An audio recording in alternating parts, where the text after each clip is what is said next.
The church in our day has become so much like the world that you can't tell the difference, really. There's not very much difference.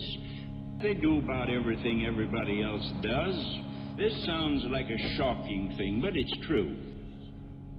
Are you sure that you want to be led and controlled by a spirit who will stand in sharp opposition to the world's easy ways?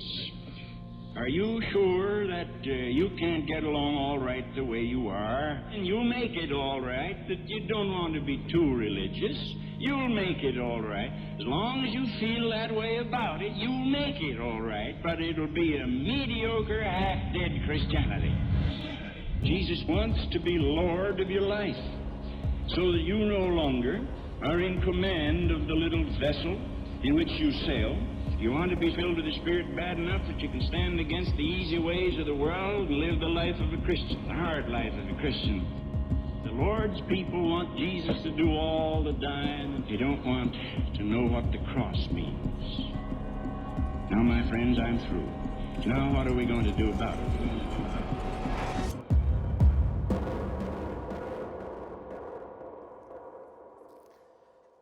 Welcome, everybody. Hope you are well.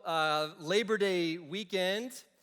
Good news is tomorrow you get a little extra sleep for most of you, a little bit of a later night. That's always exciting.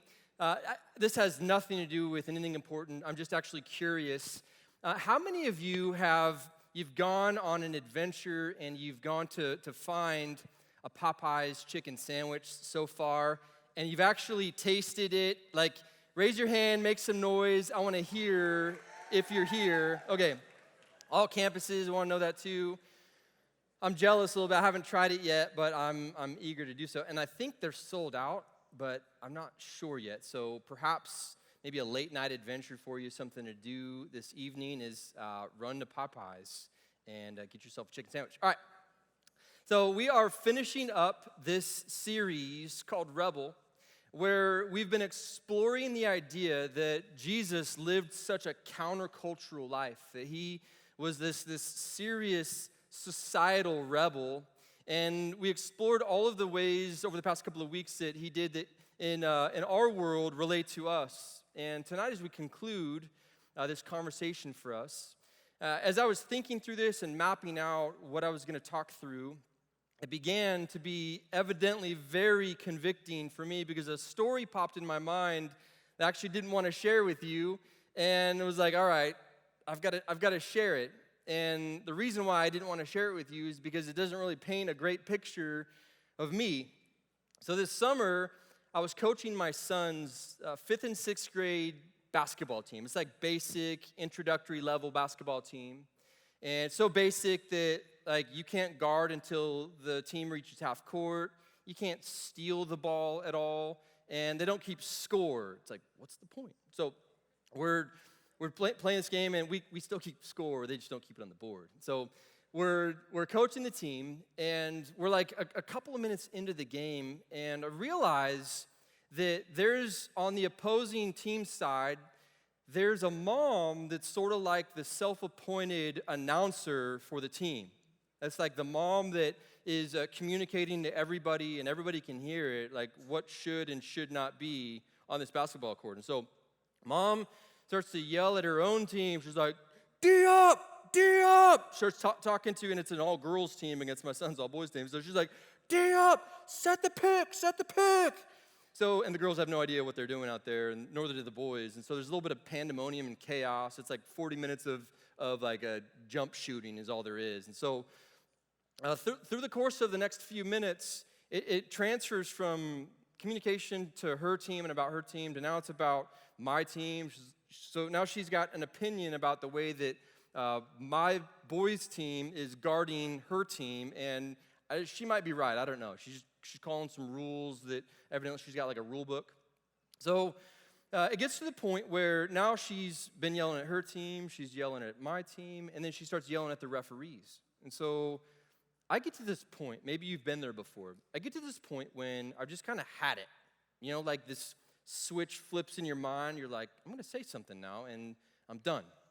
But I'm on the other side of the court, and she's over there, and I'm not going to walk over there in the middle of the game, so I just react.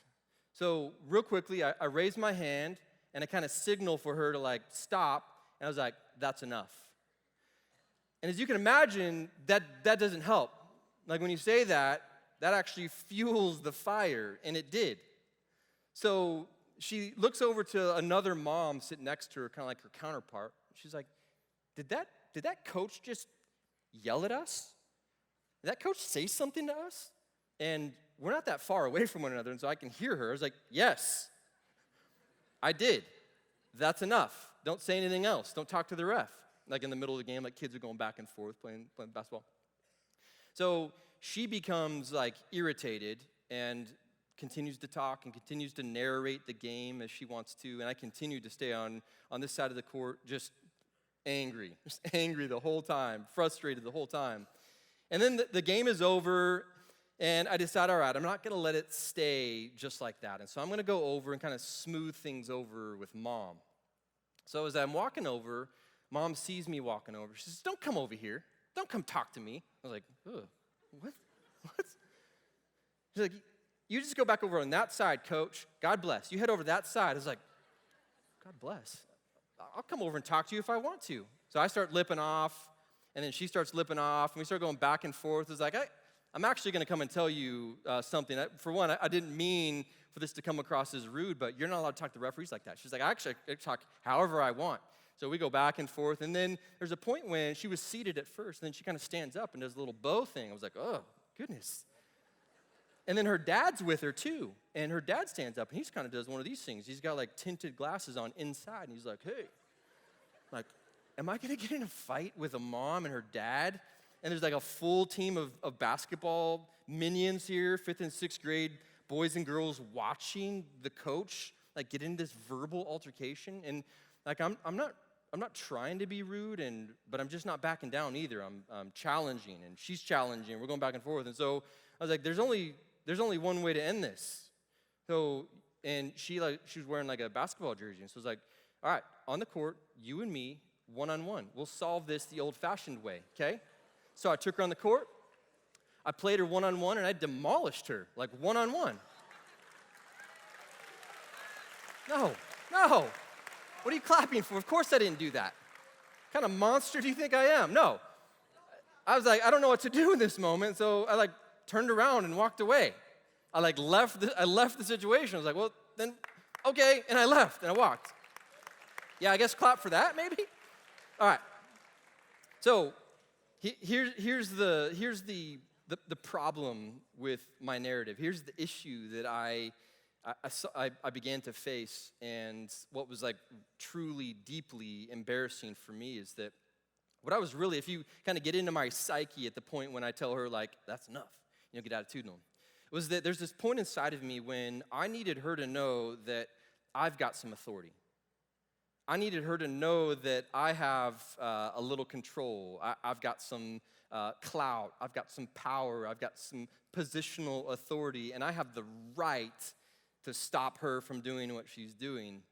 Now, she was in the wrong for a few things. I was in the wrong for a few things. But at the end of the day, what was difficult for me was there's an attack on my pride.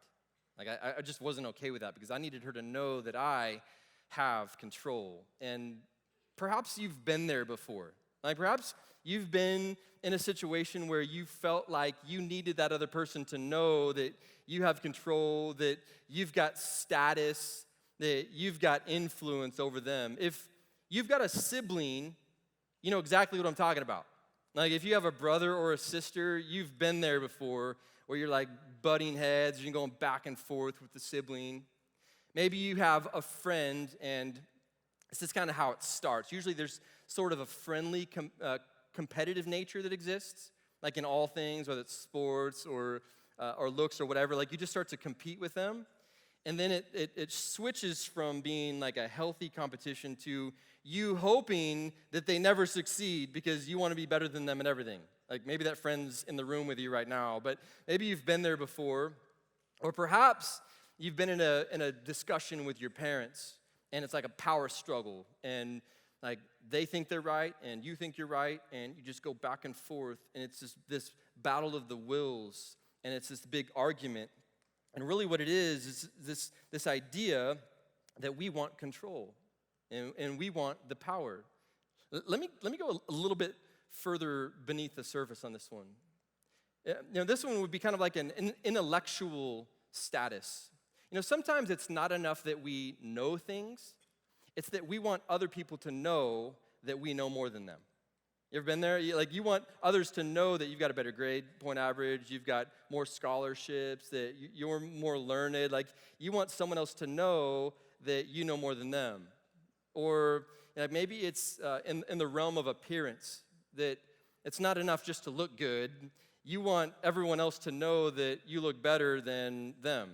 You have more likes and more looks, and you can get more numbers than the next person. Maybe you've been there before. Or you have athletic superiority, that it's not enough just to be good at things. You want everyone to know that you're stronger and faster and better in that sport. I mean, you can see the trophies. You got a room filled with trophies. You're that kid. You've got your name in the rafters. You've got records, and you've got a position on the team that, any chance you get to drop that line, you will. We have those moments where that's kind of a temptation. Sometimes that blends into the world of spirituality, that it's not enough just to follow Jesus. We want other people to know that, hey, we're really following Jesus. We attend all the time. We go on trips and mission trips and camps, and we read our Bibles and do U-plans and all those things. It's not enough just to be a Jesus person. It's that we want other people to know that, so that we can be seen as better or more influential or have that status. Here's the problem, and I believe that we're all there. I believe that we all have subtle little ways that we do this. I certainly do. And here's the problem. If our identity is built off of a need for us to have power, for us to have control, for us to have status, then we will always be insecure unless we have that. And this won't come as a surprise to you. No one will be shocked by this. But Jesus took issue with this mentality. You're like, what? He did? Yeah. Matthew chapter 20. Let me introduce you to a very fun story. This is Matthew chapter 20. Jesus is with his 12 buddies, 2 of which are brothers, James and John.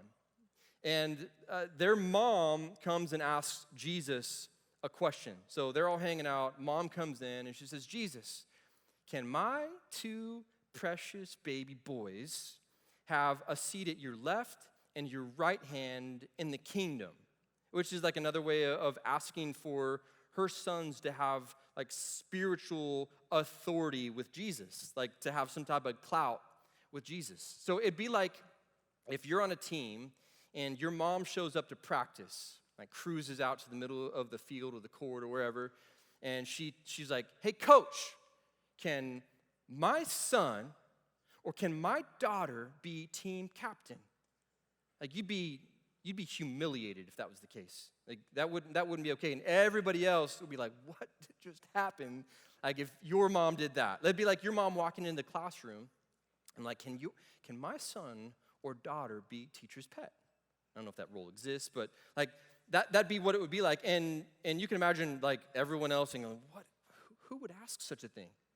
Well, the apostles were wondering the same thing and asking themselves the same question, why would you do that? And they're mad at James and John. Maybe they thought, they asked them, hey, can you go ask Jesus if we can have this position?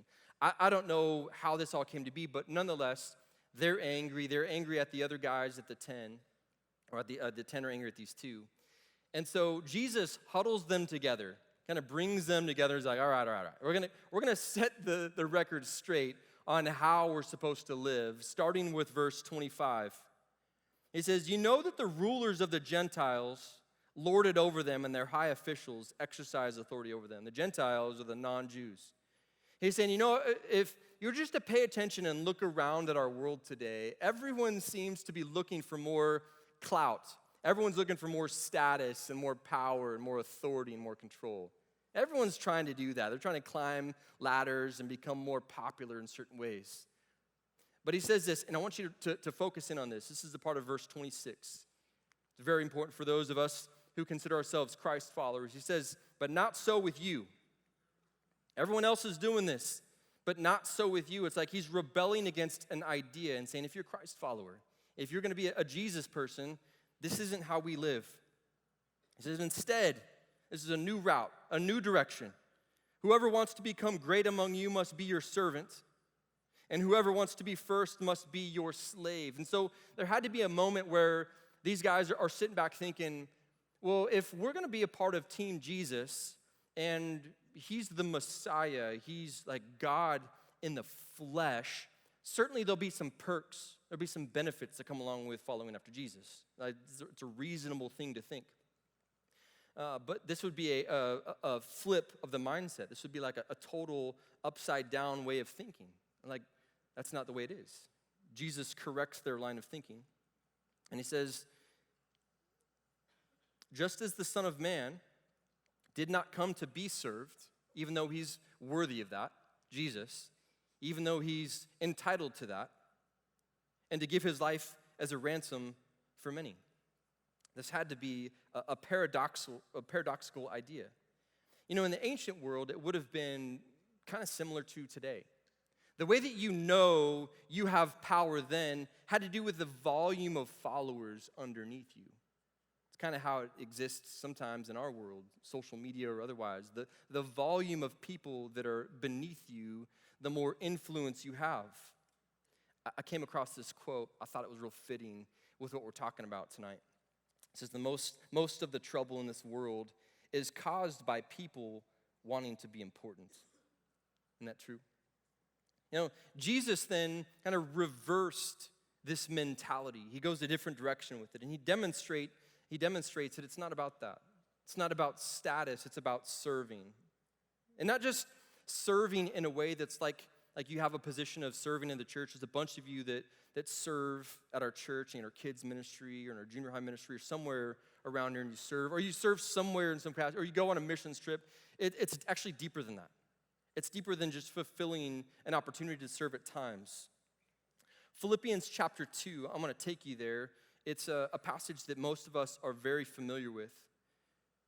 And Jesus kind of brings light to this concept. Philippians chapter 2 says, in your relationship with one another, like amongst one another, have the same mindset as Christ Jesus. Begin thinking like Jesus, who, being in very nature God, did not consider equality with God something to be used to his own advantage, which he had the right to do so, right? Rather, he made himself nothing by taking the very nature of a servant, being made in human likeness, and being found in appearance as a man, because he's God in the flesh. It says he humbled himself. He humbled himself and became obedient to death, even death on a cross. It's an interesting word, that word humble. Humility, to humble. You know, it comes from this Latin word that means earth or ground. Really, it's this word picture that Jesus is demonstrating that what he did is he grounded himself.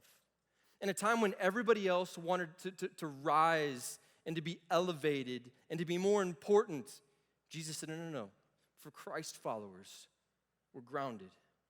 We serve. And he demonstrated what it means to serve. He loved people and he gave value to people that never felt like they were valuable.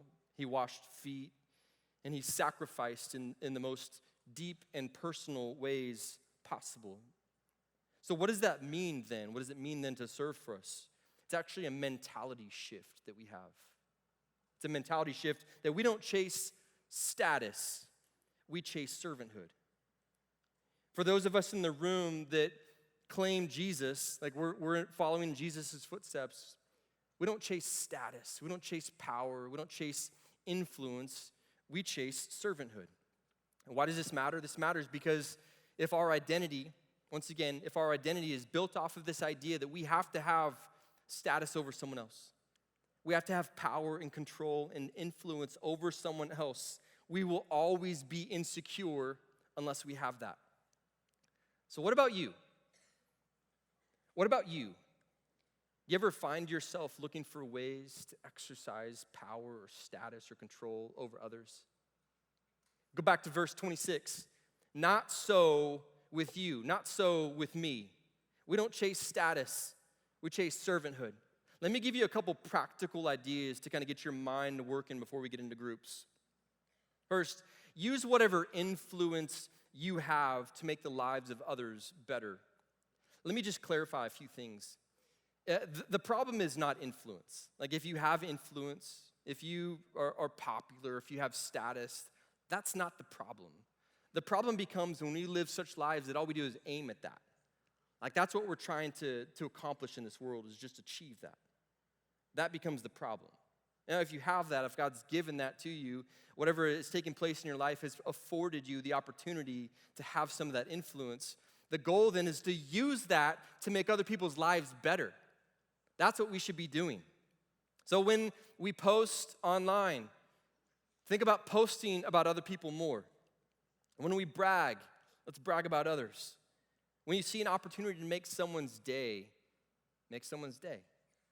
When you win, and hear me clearly, achieve, strive for success, try to win. Like that's not the problem. But don't use that for your own glory. Begin to point other people to Jesus through that. Elevate other people through whatever position God has afforded you. When you lose, celebrate that opponent. When you're jealous, praise that person. Search for ways to serve people, because that's how Jesus lived. Jesus did that, and he changed the world around him.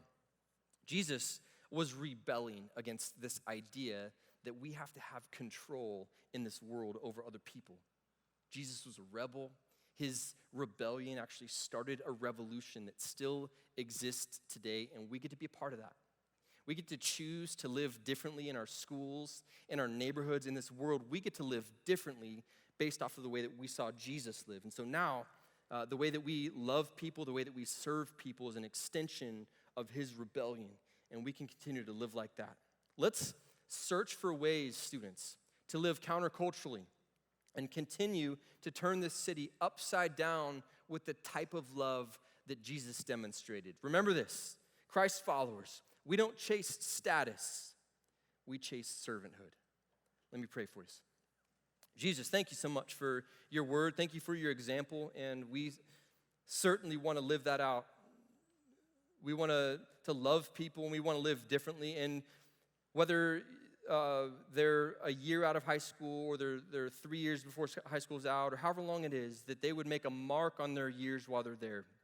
They demonstrate the type of love and the type of serving that you call us to. Father, we thank you. We love you. We're grateful for the way that you rebelled, and we are going to strive to be the same types of rebels. It's in Jesus' name that we all pray. Amen.